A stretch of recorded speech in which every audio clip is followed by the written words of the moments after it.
The National Rifle Association under fire for bilking millions from unsuspecting members. Can the once formidable political powerhouse survive the coming storm of accountability? In the Lone Star State, a flurry of polls project Democrat Joe Biden in striking distance of the president. Is it real, or are Republican voters just playing possum? And as partisan gridlock stalls pandemic aid on Capitol Hill, Houston city leaders dole out local rent relief. Will it be enough to stall serious suffering?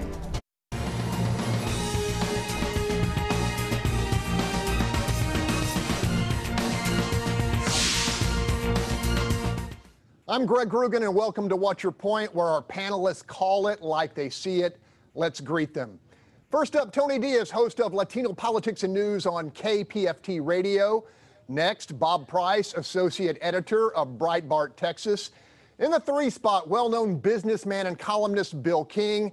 Batting cleanup, longtime Super Neighborhood leader Tomaro Bell. And finally, Fox 26 legal analyst and Houston attorney Carmen Roe. Let's begin. Fraught with fraud and abuse. That is how New York's Attorney General Letitia James described the National Rifle Association, which for decades has been among the most powerful political organizations in America. James says her 18-month investigation uncovered chronic financial misconduct committed by those at the very top of the organization. Misuse of charitable funds for personal gain, contracts awarded to friends and family, and outright embezzlement of $64 million over the last 3 years.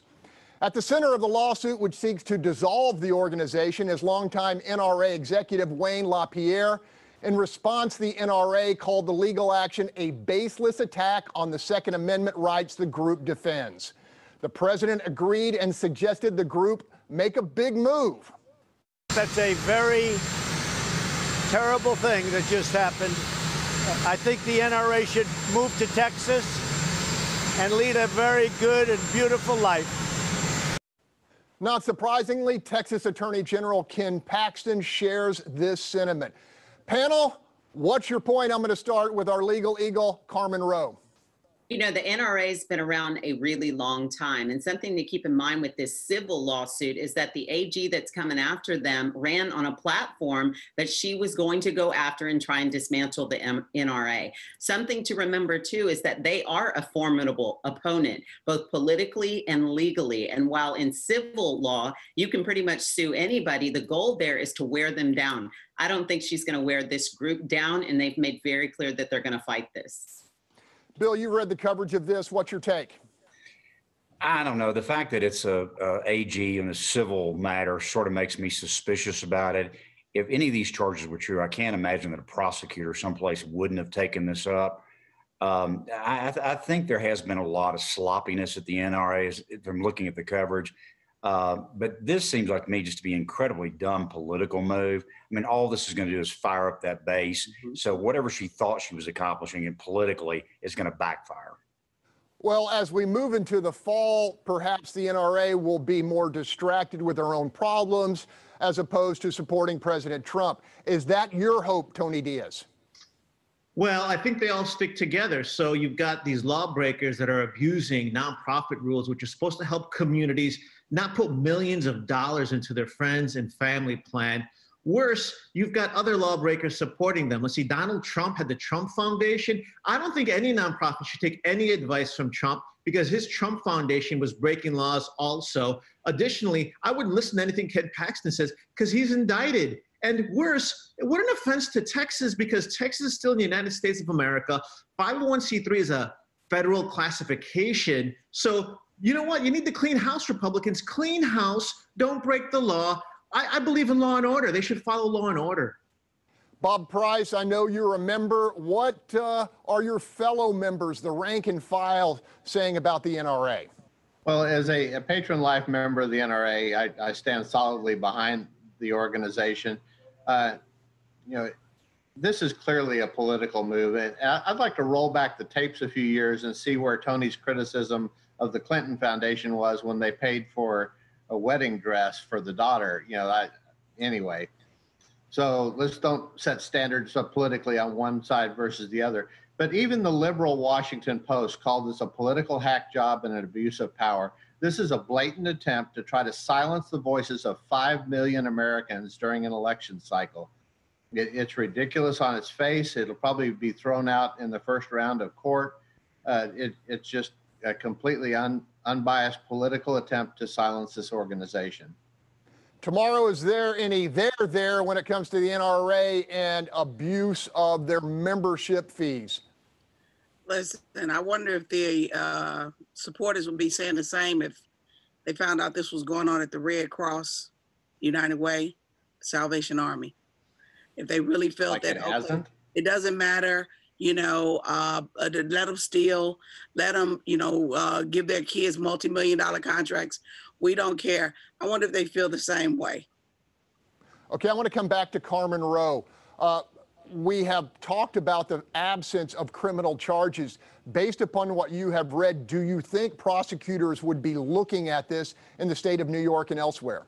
Based on what we've seen so far, it's not likely, although the AG is threatening to send some of her findings over to a criminal prosecutor in the hopes that they will pursue criminal charges. But again, this seems to be a situation where it's not well connected after 18 months. There's nothing so compelling that anybody would seek criminal charges at this time.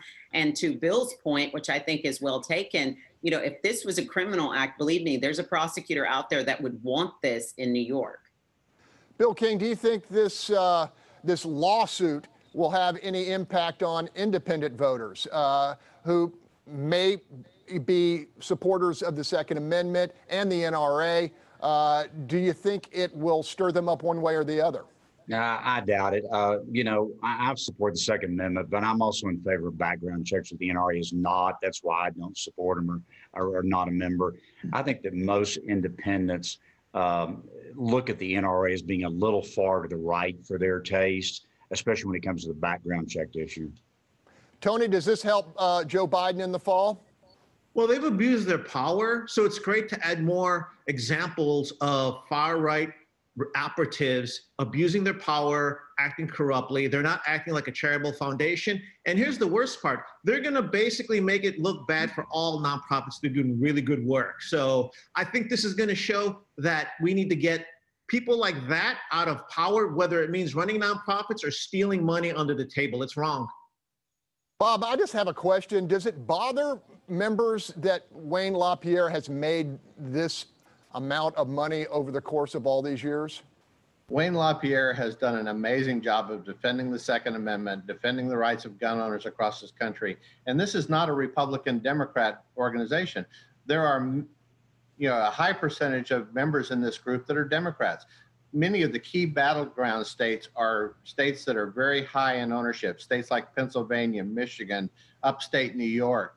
These are all places where gun ownership is very high, where hunting is very, very high, shooting sports competition. This, by the way, is National Shooting Sports Month, the president declared. So the timing on this lawsuit is very political. I think this is going to backfire when it comes to some of these battleground states in the fall. And they're actually stuck to those issues. We're going to leave it there, gang. Still ahead, the partisan divide on Capitol Hill stalls a second round of pandemic relief. What will it take to break the stalemate? Welcome back. With tens of millions of Americans out of work and an economy kneecapped by a breathtaking 1/3 of its former productivity, Congress remains deadlocked over the form and amount of the next stimulus measure. Democrats, led by House Speaker Nancy Pelosi, want a continuation of the $600 per week unemployment stipend into 2021. Republicans, including the president, prefer a more targeted approach that would add roughly $2 trillion less to the gargantuan national debt. While neither side budges, it's vulnerable Americans left waiting in limbo. What's your point, panel? What's your take? I'm going to start with Bill King. Well, this is the brinkmanship that we've seen on these kind of issues over and over and over in Washington. I think they'll reach a deal this next week. There'll be some kind of a compromise, but it's both sides just playing right up to the brink until the American people finally say, burn both houses down. And so I think there'll be a deal early next week. Tony, there are those who think if the Democrats extend the pain into the fall, that it will be President Trump who bears the blame with voters. You believe that? No, and I tell you what, it's everybody who has to buy groceries in the next week, everyone who might get evicted. It's pretty simple, though. Right now, Democrats have been fighting for $15 an hour. That's about $600 a week, roughly. So the Republicans don't want to help Americans who make less than $600 a week. And they keep saying the stereotype that people don't want to go back to work. They need to get their head out of the sand and help Americans now. And I tell you what, if someone makes less than that, help them anyway, because we've got people that need to pay their rent. We have housing owners. So Republicans need to stand up right now and help all workers right now. So they're the ones holding this up. We should have a voting referendum in November to prove that we understand that we have the power. And if you don't help us in our time of need, you're getting voted out. Bob Price, there are those who argue these stipends are creating a culture of dependence. Are you concerned about that? Well, absolutely it is. I did some calculations, and somebody that makes $25 an hour, which is hardly poverty level, will actually make about $400 a month more with the $600 stipend from the federal government than they would if they were working. So it's a pay raise to be unemployed. That's a disincentive. I've talked to manufacturers across the country who are having trouble hiring workers to work assembly lines because the people are making more money on unemployment. So yes, I think it's a method. What a terrible stereotype. But Tony, if you won't interrupt me, Tony was right on one thing. It is time for a referendum in this country. It's a time for a referendum on Congress who's failing to take action. This money has to come from Congress, Tony. It doesn't come from the president. Although the president is working to do some executive orders to try to move some of the money around that has been allocated and get it delivered to the people where it's needed. Let me go quickly to Tomaro Bell out in the neighborhoods. Are they waiting for relief from Congress? Listen, the House had passed a bill weeks ago, and the Senate did not approve it. So don't say that the Democrats are holding this up, because they weren't holding it up. Now, let me be clear. I did not support the plan that they had come up with, but you would think by now, all that time that they did do it, something would have been worked out. People are suffering. Businesses are suffering. I applaud City Council for allowing restaurants to now put tents in the parking lot to try to help them because of the limited capacity that they have inside. I do hope the city works on some other regulation that they have. One of them being, yes, you can put a tent outside, but the maximum you can have a temporary tent is 6 months. That's it. And I feel this is not going to be gone in 6 months. So I think Congress needs to do something, because people are suffering. And anybody that say people want to be at home, you ain't talked to the people I talk to, because they really would prefer to be at work. Got to leave it there. Up next, Houston city leaders leverage rent relief to head off a wave of evictions. Will enough landlords buy in? As the general malaise of COVID-19 hardship continues through these dog days of August, Houston City Council pushed through yet another rental relief package, cobbling together $20 million federal and privately donated dollars to benefit the most vulnerable. The measure included a commonsensical leverage point in the effort to stave off a wave of evictions. That is, landlords seeking to accept payment from the city for tenants behind in their rent must agree to suspend eviction of each and every resident at the same property until at least the end of September. Friday night, Attorney General Ken Paxton made it clear local governments can't delay evictions because of COVID-19. Let me start with Carmen Roe. What's your take on the city's rental relief package? You know, this isn't any better than just doing the first come, first serve, in my opinion. I mean, one, it depends on the CARES Act to supplement. I mean, the so-called moratorium lasts, a month and a half? And keep in mind that Sylvester's made clear that they're going to start with the lowest rent rates first and go up from there. So most people are not going to be benefited by this. And so $19 million is going to be used for about a month and a half of rent for a small amount of people in Houston. At the end of the day, kind of like the CARES Act, this is not sustainable. We can't keep throwing money at the problem, and we certainly can't keep throwing it without a plan. And so opening up businesses and giving these people the ability to get back to work is the only solution. But instead of that, Sylvester, as well as the government, keeps coming up with money that is not being allocated in a way that gives real effect. So a month and a half is not going to do anything for these Houstonians. Bill King, as you read the coverage of City Council's actions, what was your take?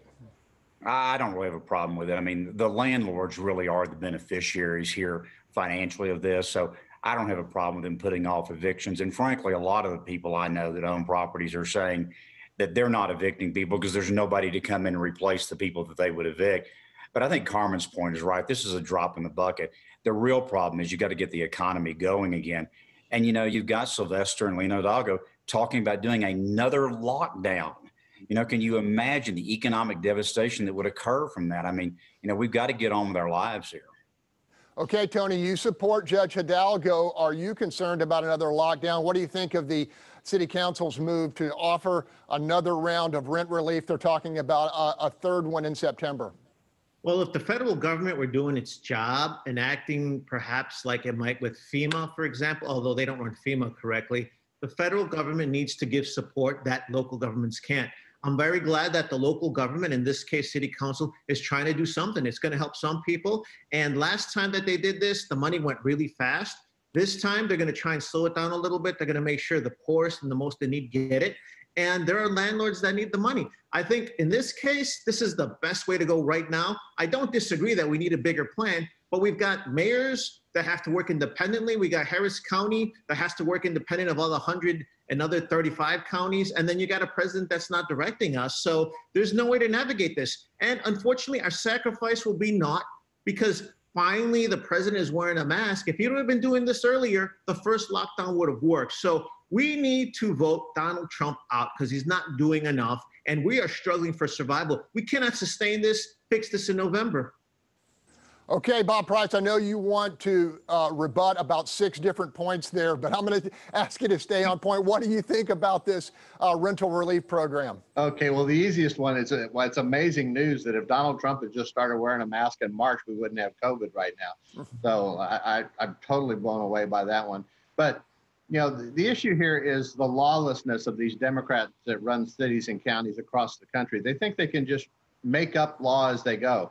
The Attorney General came out and said clearly the cities and counties don't have the authority to just get in the middle of a contractual relationship between a landlord and a tenant and change contract law. It violates several sections of the Texas Civil Code Act. So that said, the final thing that I'm going to hit on this is giving Sylvester Turner money to distribute. We have a proven history of how both he and Lena Hidalgo cannot do that without corruption and ineptness. So we're just throwing more money into bad situations. Okay, Tomaro Bell, the final 45 seconds on this topic goes to you. This is my point right here. I understand what you all are saying about the limited amount of money and the limited people that it's going to benefit. But I do know people who are about to be evicted. I know people who are about to be evicted with children. Now, those 6 weeks may not mean nothing to you, but it means something to them because that's 6 weeks that they'll have a roof over their head and maybe they will be able to find a job and it will be something. But to do nothing is wrong. I totally pray Sylvester and Lena does not shut down the economy again because that is not the solution at all. I do believe had we masked up earlier, we wouldn't be in the scenario we're in. But shutting down the city, that is wrong. That should not happen. And I applaud them for doing something because that's what everybody keeps talking about. You should do this, you should do that. Give a solution because there is not a solution that they've tried. So look, this will keep some people in their homes because I told you all before, my fear is massive evictions and what that will do. Got to leave it there. When we come back, the president pulls the plug on the census takers. A month early, was the move justified or a means of undercounting mostly minority citizens? Welcome back. Despite the pandemic, President Trump has ordered 2020 census takers to cease by the end of September, a month earlier than previously announced. Critics say the stoppage will result in hard-to-reach residents going uncounted and unrepresented.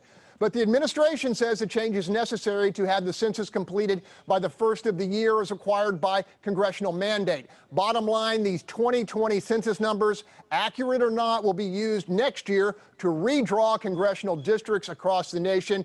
Tony, what do you think? Donald Trump has been trying to disempower Latinos, and now he's also disempowering Texans, because if we don't get counted correctly, we're going to lose congressional power. There's a lot of funding issues as well. He tried to make a question on the census, if you're a citizen or not, to get Latinos not to get involved. He tried to do it through an executive order. He couldn't do that. So now he's trying this. This is a really sad way for him to undermine the constitutional requirement to have a census. I'm gonna call him loophole president, because he's always looking for loopholes, and really he's trying to disenfranchise our community. This is shameful. Bill King, what's your take on this? Well, it's very important that we have an accurate count on the census for a whole variety of reasons, and not just redistricting. But in Texas particularly, I want to as high a count as possible, because it can give us more congressional seats. So I think it's important. I guess what I don't understand is, why were we able to complete it at the end of October last month, but all of a sudden we've got to move it up a month? Nobody's explained to me what the logistics are that require this 30-day change. Until somebody does, it sounds pretty political to me. Okay, Bob, do we have an attempt at voter suppression here, or are they just barking up the wrong tree? Well, the issue is that the census is not getting completed, because the Pew Research poll came out and said 40% of the people won't open their door to census takers because of the COVID crisis going on at this point in time. And coincidentally, about 40% of the people haven't filled out the census. So if the people on the left are so concerned about this, how about you put some money where your mouth is, run an ad campaign, and get people to fill out censuses online. Get them to fill them out by mail. They've all been mailed a census form. It's, if you want to get it done, create the marketing program and get it done. The issue is that the Congress requires, the Constitution requires the numbers be completed by the end of the year. Okay, Tomaro Bell, you know something about grassroots work. Does the census takers, they need more time?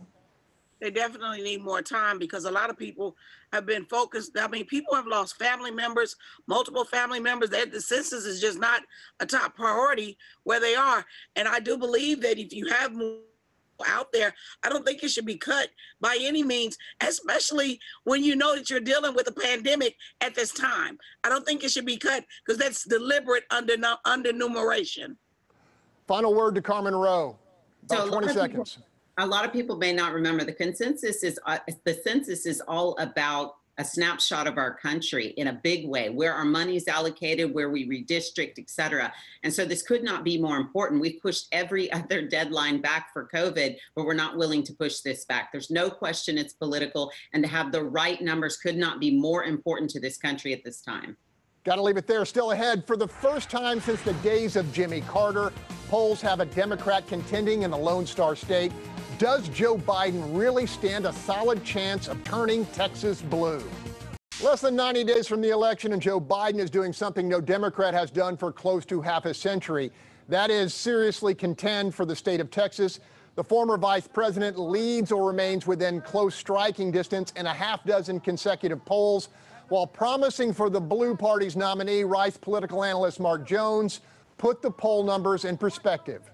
When you add in the potential that many Republicans are skeptical of pollsters, or anyone in the mainstream media, adding in that there may be some shy Trump voters out there, people who don't want to admit publicly that they're voting for Donald Trump. All that means that these polls probably are a best case scenario for Joe Biden, rather than the sort of middle of the road, most objective scenario for both candidates. Panel, lest we forget, Mr. Biden still has his running mate to announce and another gaffe to walk back. The suggestion that Hispanics are very diverse and African Americans are culturally much the same. Panel, what's your point? Let me start with Tony Diaz. Do you think Joe Biden can really take Texas? Well, we've heard this narrative many times. I don't want Democrats to rest on the most recent poll numbers. But we should keep in mind that Beto O'Rourke ran a really competitive campaign against Ted Cruz. He came within 2%, but he worked really hard.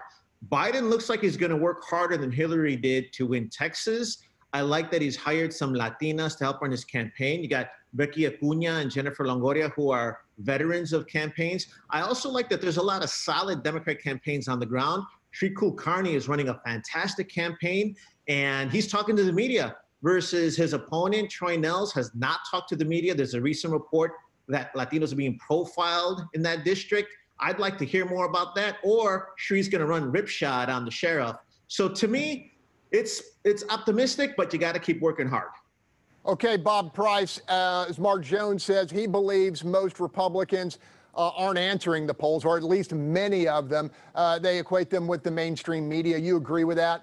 Well, actually, one of the few pollsters that profiles what are known as shy Republican voters or shy Trump voters, people that don't want to say they're voting for Trump, shows in all the battleground states a very significant difference. But let's look here in Texas. Joe Biden does not represent the values of Texans. He's anti-gun. He ignored the Latino community during the first Obama administration, and then throughout that period, his administration deported more Latinos than anybody in history. He put more black people in prison through the legislation he created than probably any other person in history. He's anti-gun, he's pro-abortion. None of these things fit the Texas values. And when independent voters look at this, if they can get past their Trump derangement syndrome and look at what Trump did for this economy pre-COVID, I think you'll see that Texas will come into play. And the other issue is these polls are coming out. The campaign hasn't even really started yet. Let's see the debates. Let's watch Trump mop the floor with Joe Biden. Okay, Bill King, less than 90 days out. How are you seeing this race? I think Biden's got a shot. I still think it's Trump's to lose in Texas. And I think Bob's right. There's a lot that can happen in the last 90 days here. But, you know, the problem demographic for Biden are suburban women. And it's just a personal aversion to his deportment and demeanor. They just don't like him as an individual. And, you know, I have a friend of mine who's a Republican precinct chair who's not going to vote for him. And she's got young children. It's just, I don't care if I've got to pay more taxes. I don't want my children seeing somebody of this character in that office. And so that's going to be the key, whether or not he can hold on to those suburban women or not. Okay, Tomaro, real quickly, 30 seconds. Will African Americans in Texas come out in big numbers for Joe Biden? Yes, because a lot of them don't want their children seeing who's in there right now again another 4 years. So yes, they are going to come out heavily for Joe Biden. It just amazes me that, you know, they want to talk about the way he walked, way he looked and everything. Trump has said some of the most foul things, discriminatory and everything about and degrading about women, anybody. But that's good for them to look at him because they look at him and look at money. But Deutsche Bank has released his finances, and we'll see what they be saying in the next 90 days. Final word to Carmen Roe, about 20 seconds. How do you see this coming down? You know, I do think that Bill's right. I think it's Trump's to lose. He didn't win by super numbers the first time around, but I think Biden's smart to be focusing on the minority situation that Trump has had to deal with his entire presidency. And so if he can stop with the gaffes and actually get focused on that, I think that's a huge issue in the country right now. And we'll see how it plays out in the next 90 days. Leaving it there, up next, the passage of a grim anniversary as gun sales in America escalate to new heights. We unwind the ramifications after the break. This week marked the sad one-year anniversary of mass murder in El Paso, where a gunman motivated by anti-Hispanic and anti-immigrant resentment massacred 23 innocent people and wounded 23 others. As after all mass casualty crimes involving firearms, calls rang out for gun control. A year later, with civil unrest simmering across the nation, Americans are buying rifles, pistols, and shotguns at record pace. Panel, what do we make of this? Bob Price. Well, first off, the Walmart shooting in El Paso was a tragedy, but it brought that community together. People from all walks of life jumped in and helped save people's lives that day. It was a tremendous community action, both in the immediate aftermath and in the years since then. As far as the gun sales, that is a symptom of the current state of lawlessness in this country. And, you know, Bill mentioned earlier about the NRA being opposed to background checks. Let me tell you what the NRA is supportive of. The NRA is supportive of prosecuting people who lie on the forms that they fill out to do a background check. If states like liberal states like California don't report crimes, the background checks do no good at all. Okay, Carmen, when you saw this topic, what went through your mind? You know, I think if we've done anything, we've done too little to change or learn from what happened in El Paso as far as any sort of legislation or change. I think it still focuses or should focus on mental health. But as far as the responsiveness and guns and things like that, the COVID has changed everything about all of those considerations significantly. And so I don't think we can look at El Paso without talking about COVID. Right now, their numbers are high in both COVID cases as well as deaths. And so that community continues to suffer. Okay, Tony, take 30 seconds. I know you want to talk about this. No, and our hearts go out to the familias, the gente of El Paso who are still suffering and mourning. And unfortunately, there are a lot of slaughters that have happened in America.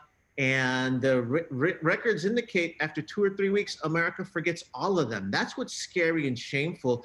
The other thing is we haven't had school shootings because people aren't in schools. That's the scary part. We haven't solved the issue. We just have another issue that's even worse. And I think that's the heartbreaking part, especially for the community. Now, I think the other thing we should address is that there were a lot of anti-Mexican, Mexican racist statements that white supremacist was holding in his heart that we also haven't addressed. And as Hispanic Heritage Month draws close, I hope we can find it in our heart to uphold our heritage right now and to have an ultimate Hispanic Heritage Month so that we can all heal and really celebrate our contributions to America. Okay, Bill, I know we've talked about this before. You've always had good input. Well, you know, the problem is the intersection of a tremendous mental health problem with a ready and the easy ability to get guns. We've got to disconnect that somehow. I agree with Bob. We need to enforce the gun laws we have, which we don't do. But I also think we need a more background checks to try to keep guns out of the hands of people that mentally shouldn't have them. Got to leave it there. Coming up, Republican Congressman Dan Crenshaw has a serious fight on his hands. He makes the case for another term when we return. Nearly 2 years ago, former Navy SEAL Dan Crenshaw swept into elective office with a potent combination of intellect, swagger, and a demonstrated commitment to country. Representing Texas 2 in Congress, Crenshaw has drawn the national spotlight with his eagerness to articulately advocate the conservative cause against literally all comers. This November, he faces an equally passionate and well-equipped Democrat challenger, Seema Lojavardian, in a clash of vision and values. You know, the Democratic Party is not the party of Barack Obama anymore. It's not the party of even a few years ago. It's radically changed. It's turned into this narrative of defund our police. Not only that, but they won't allow police to protect you, but if you try to protect yourselves, they'll confiscate your guns. Let's not forget who my opponent is, a senior advisor to Beto O'Rourke. What did Beto say? He said, yes, we're going to come confiscate your guns. All right. That should scare people quite a bit, especially when the Democrat position is essentially, you know, less law and order, more chaos, let the mob do what it wants. They want to dismantle the system. These aren't my words. I'm just using words from my fellow members of Congress. They're going to raise taxes dramatically. It's not just taxes on businesses, small businesses and large businesses. It's your personal taxes. They're going to repeal the tax cuts. They've said so. They're going to dramatically increase capital gains taxes, which means investment basically stops. Okay, there's not going to be any more movement of money anymore. Okay, so we're going to be at a much higher unemployment rate, almost impossible to recover from the economic devastation that COVID laid down. So what would my opponent do? She'd vote for Nancy Pelosi, just like every other supposed moderate Democrat. And my opponent's not even claiming to be a moderate Democrat. So we're about rebuilding our economy. Okay, we want to make it easier for you to do business. Okay, if you're going to be successful, we want you to be rewarded for that. We don't want to tax you the maximum amount possible. We want to tax you the least amount possible. All right, we want a stronger community, a safer community. And we want you to have the right to defend yourself and not be scared to do so. Last time we spoke, we were talking about COVID-19 recovery and the pace of reopening. As you look back, what should we have done? What did we do too fast? And what should we be doing in the future? An honest and objective look at the actual data shows that universal lockdowns add a ton of costs without really solving the underlying problem. And you can get the same benefits from a more targeted, reasonable approach, a rational approach. And that's pretty obvious to me that that's how Governor Abbott has taken this on. The economic devastation has health costs. You know, and this is well documented in economic literature too. For every drop of percentage in GDP, there's a certain number of deaths that occur because of that. This is long established. And we can't ignore that. We can't pretend like there's no cost, but my opponents believe that our choice is binary between doing nothing and doing the most costly possible option. But of course it's not. There's a lot in between. There's a rational middle ground to be had there. The unemployment bonus, now that was well-intentioned, right? We want to give people an extra $600 a week. It's not their fault they were laid off. It's not the business's fault that they had to lay off people. The problem is the way that was designed, and it was designed in haste, is that people get paid more to stay at home than to go back to work. And I have talked to so many small businesses across Houston that want to recover, that want to get back. They've got customers in, but they can't get their workers back. And this is especially true in the service industry. And so the fix is really simple. Just rewrite the formula so that you're not paying over 100% of wages. Okay, we've got to recover. Okay, that's important. The other problem with the Democrats' plan was they wanted to give almost $1 trillion back to the states. But here's the thing. That money primarily is needed by states that did not run their finances well, states that don't balance their budget. You can guess which ones those are. Okay, it's New York, it's California. It's not Texas. All right. Texas taxpayers would be fronting that money for these states that didn't balance their checkbooks well. That's not fair to Texans. The Democrats are about controlling other people. The Republicans are about allowing you to control your own life. That's the biggest difference. And it's never been made, that difference has never been more obvious than in 2020. Still ahead, calling it a risk to national security, the president drops a hammer on TikTok. By executive order, the president has banned TikTok, claiming the Chinese-owned app poses a threat to the security of its users' personal information. But the ban isn't happening until mid-September. Mr. Trump clearly has no concern about the backlash from the soon-to-be apoplectic teenagers of America, including my own 16-year-old daughter. I got to ask you about this, Tony. TikTok's big time with younger people.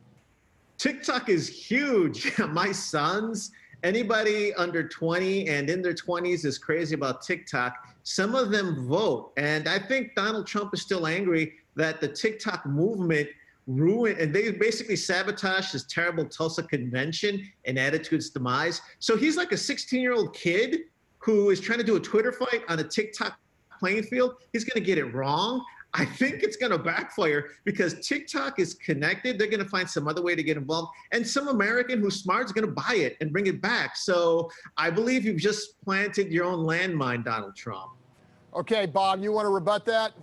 Well, let me just put it this way. There's plenty of social media apps out there. So getting rid of TikTok and whatever that other one is that he was talking about abolishing, these are being used by the Chinese government to track people's actions, track where they go, track what they're doing. And if people are worried about Amazon and Facebook and Google tracking their stuff, imagine carrying around a Chinese secret agent in your phone. Got to go to you, Tomaro Bell. What do you think of this move by the president? My son, who's in his early 20s, said don't use TikTok. I mean, months and months ago, he's like, Mama, don't use that app. They following you. They taking your pictures. They putting up stuff. I will not lie. Some of the stuff they put up is funny as hell, but I still don't want to be followed in the Krogers. Carmen, jump in here.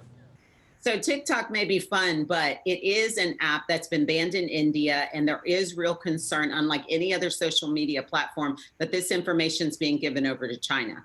I think it's important to keep in mind that as far as the executive order, everybody agrees there's not any teeth to it unless Apple and Google and other big tech people actually enforce it. And so what this is actually going to mean as far as using the app, it is not clear. But Microsoft, who is never one to miss an opportunity, has already created an app just like TikTok, which is the only one out there right now that we expect people will use that will hopefully keep our private information in this country and to ourselves. Bill King, final word to you. Is this threat genuine or is this political? 30 seconds. I don't know enough about the back end to know how significant it is. I frankly don't care if the Chinese are following me around. I downloaded it this week just to see what it is. There's actually some pretty cool stuff there, including, Bob, you would really enjoy a lot of military about, showing landings on aircraft carriers and everything. So I have a feeling Microsoft is going to buy it and it'll still be around. Okay, we'll leave it there. Up next, cultural sensitivity goes interstellar, a reflection of our extraordinary times after the break. Call it making things right, call it political correctness gone bazonkers, call it whatever you want, but NASA has officially joined the cultural sensitivity movement. The space agency says it is officially re-examining use of unofficial nicknames for cosmic objects. That means terms like Eskimo Nebula and Siamese Twin Galaxy are permanently verboten. Panel, what is your point? Bob, what do you think of this? Well, it's funny. The entomologists took forever to try to figure out what the word Eskimo actually means. And they finally traced it back to a French word that means basically people that make snowshoes.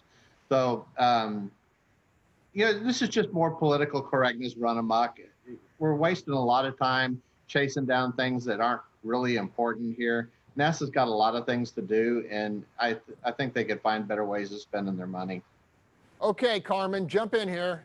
Well, I worked for NASA for quite a while when I was in college, and they are the highest standard for many things. So I commend them on recognizing that some of these terms are not just insensitive, but harmful.